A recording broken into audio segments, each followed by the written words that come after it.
Welcome everybody to the Single and Stiletto Show. I'm Suzanne Oshima, and I'm a dating and relationship coach and founder of Dream Bachelor and Bachelorette, and also of Single and Stilettos.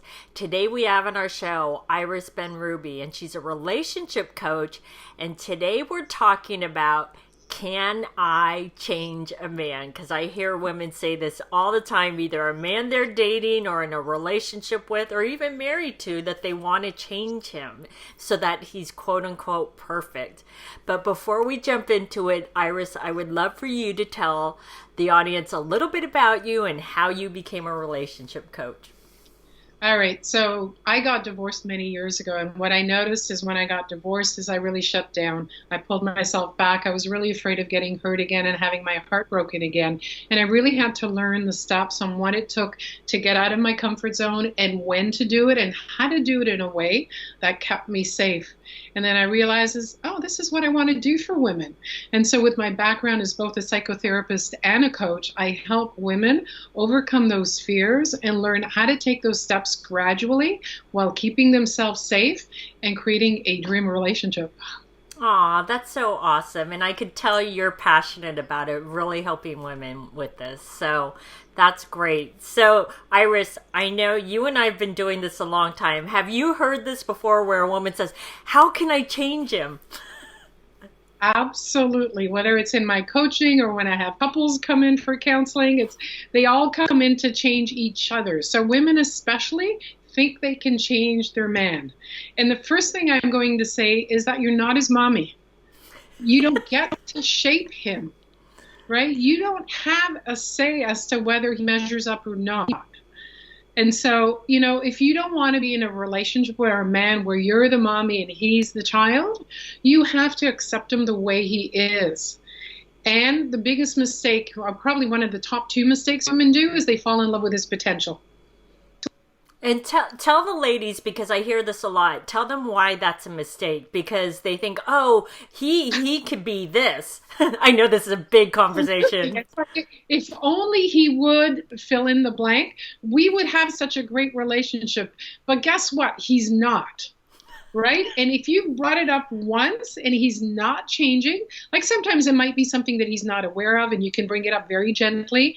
And there's room for shifting in relationship, but you can't get a major piece to change. If only he would communicate better. If only he would let me into his feelings. Like that's the core of a man, and he's not going to change in 1 or 2 or 6 months. So you need to be clear where he's at.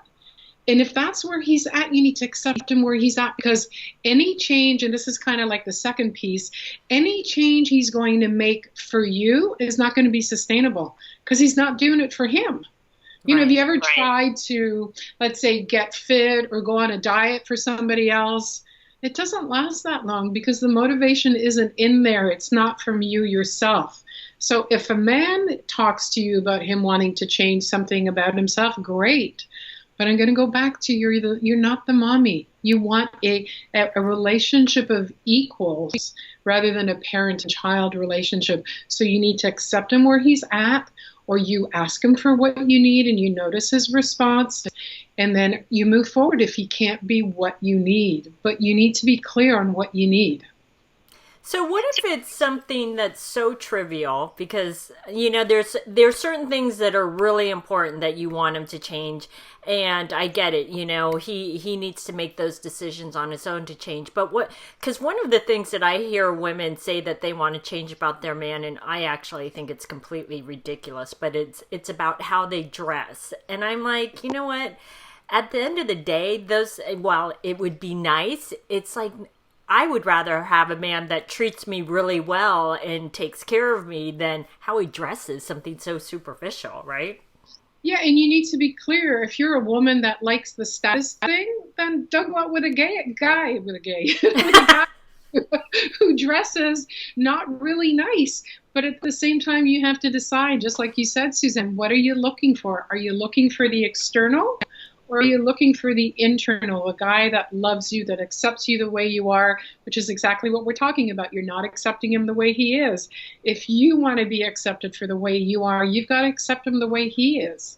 That is so true. So what can a woman do if a man is doing something though that is really god awful, and I know you explained you can't really change him, but is there anything that she can do to like bring it to his attention to inspire him to want to change? Yeah, so there's a couple pieces in this, and often women get really anxious and uncomfortable about bringing stuff up, and you can start that sentence that way. Like, I'm really uncertain, I'm really uncomfortable, I'm really anxious about sharing this with you, but I would love it if, you would put the toilet seat down. It would make me feel taken care of. So there's three pieces. There's that introduction piece about how you feel. So it allows him to be more open and more receptive to what you're saying so that it doesn't feel like you're trying to control him. You tell him what you need in a way that's respectful, and then you tell him what it would do for you. Because a good man ultimately wants to make you happy. And if it's something really trivial that he can, if he can make reservations before you go to a restaurant instead of just showing up and knowing that you have a half-hour wait.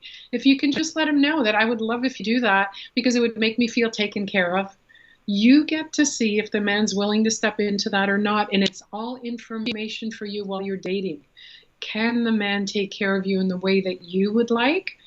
Or to look at, is this something trivial that you're putting a big focus on that takes away from who he really is at the core? Now, what if it's, and I get the whole dinner reservation or putting the toilet seat down, but what if it's something that's bigger, like a bigger issue within the relationship, like, hey, I'm trying to think of something. When I'm talking to you, I feel like you dismiss me or you're not really listening to me. How can she? Because that's important. I mean, I think it would be hard for a relationship to survive through something like that. How can she bring that up without feeling like she's totally trying to change him? Because she's obviously trying to work it out, right? So there's two pieces to that. One, it's a flag.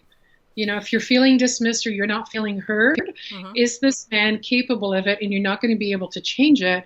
But if he's not paying attention, you can bring it up in a way that's not about him. You dismiss me. You don't listen to me. It's about me.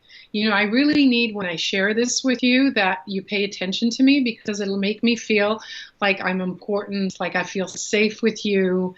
And then again, you take in that information. Is he willing to step up and give you what you need?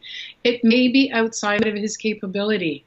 And then that gives you more information. If you want a man, in a description, so I have my top 10 that you need. They're must-haves in relationship. If you want a man who can do emotional intimacy, who can communicate well, who can listen to you, and you ask for it when he doesn't give it to you, and then you notice, does he step into it? Can he learn the skills? We all need to learn skills.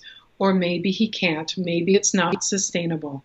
That's all information at the beginning of a relationship for you to decide, do I want to invest my time in developing this relationship, or is it outside of his skill level to give me what I'm looking for? Not because he's bad or wrong, but because it's not what I'm looking for. It doesn't make me feel safe.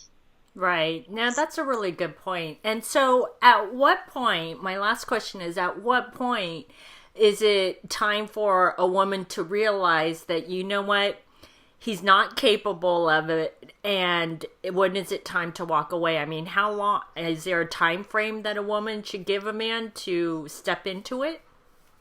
Yeah, I don't think that it's so much of a time frame other than be really clear on your must-haves.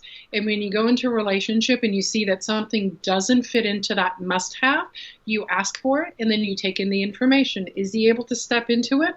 Or is it outside of his skill set or willingness to step into that? And that's information for you. It's funny to say you must have your must-haves.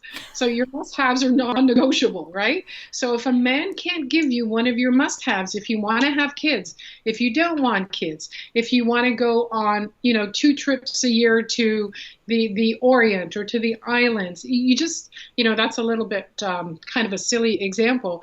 But if you want a man that likes to go on vacations outside of North America, there are a lot of men and women that prefer to stay in North America. So you need to be clear. You want a man that dances with you. You want a man that's active. Be really clear on what your must-haves and can you live without it. If you can live without it, it's not a must-have. if you can't live, like one of my must-haves has always been a man that dances. I've been dancing salsa for 15 years. So I don't need him to dance salsa, but it would kill me to go to a wedding and to know that he doesn't dance and I just have to sit there while everyone else is dancing. That's a must-have. And so when we get clear on those must-haves, it's really easy for us to negotiate our way as we date men, because they either fit or they don't fit. If they don't fit, we ask for what we need. And if they're not able to step up, they're not the man for us. That is so true. I love all the tips that you gave in this interview. So, Iris, I know you have an awesome gift for the ladies, so can you tell them about it? Yes, I've got an ebook called How to Spark Desire in a Man Without Chasing Him. And that's probably the number one mistake women make when they're dating, is they chase a man to get his attention. And what it does is it diffuses the desire, the sexual chemistry, and it has the man turn away. Or he becomes a man that you have to chase all the time. And most of us don't really want to be chasing our men. So if you want a man that steps up and takes care of you, you need to learn how to spark that desire without chasing him. And Suzanne, you're going to have the link for that, and that's available right away. Right. So ladies that are watching the video, you can click on the link below, or if you're listening to the podcast, just go to singleonstilettos.com and find Iris's interview and you can get your free gift. So, thanks everybody for joining us on the Single on Stilettos show. Our show is available both in video format and podcast format. If you would like to view the videos, you can go to singleonstilettos.com, or if you'd like to get the podcast, you can download it from iTunes. And if you would like to get our free ebook on why men disappear without a trace, you can click right here on the video, or you can go to singleonstilettos.com.